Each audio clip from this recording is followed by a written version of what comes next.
growing up in the 80s, I was a big fan of it, and I was a fan of it in the 90s during my high school years.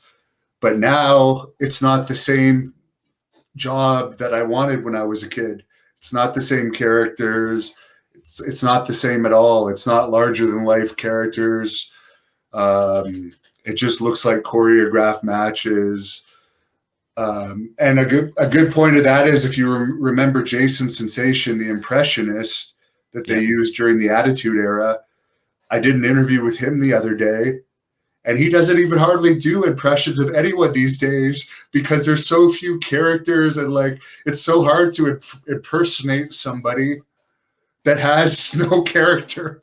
Yeah, it's all these guys that are great wrestlers wearing black trunks and just kind of plain guys. I always bring it up that there's a serious lack of characters. Like even if you look through the Attitude Era in the 90s, guys like Gangrel, Goldust, characters like that, it doesn't seem to exist anymore, except for maybe The Fiend, which is up and down as well. And it's run its course, and like the stupid thing that they did with The Fiend and John Cena at last year's WrestleMania, which I did watch that match, which just like with teleportation and vaporizing and like disappearing into different things. It's like, we know we have to suspend our disbelief, but this is just to pin someone and they disappear, and that's the main event of WrestleMania. Imagine Macho Man and Hulk Hogan, or Hulk Hogan and the Ultimate Warrior, and he's pinning the Ultimate Warrior. The Ultimate Warrior just disappears.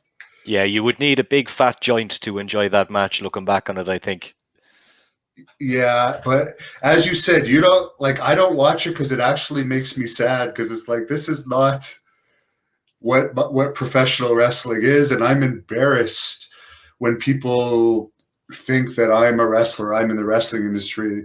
They think that I must be a fan of this stuff. Yeah. But like if you look at that zombie thing, which I know they were paid over $1 million to do, but then they hit the lowest SmackDown rating that they've had forever, and a very low Raw rating too. It's like, is it worth $1 million for the bad publicity and the phony looking stuff? And then all the zombies took a group picture after. And here's the other dumb thing. They had The Miz doing publicity the next week with like Forbes and the New York Post. It's like, this guy was supposed to be eating. So then it just becomes a big joke. Yeah. It's like or last year they had the giant squid. I did watch that. There was some match where they end up in a dumpster with a giant squid, and then they all just start screaming. It fades to black. There's no finish of the match. That the next week, there's no explanation of what happened with the squid. They're all just back wrestling again. Yeah.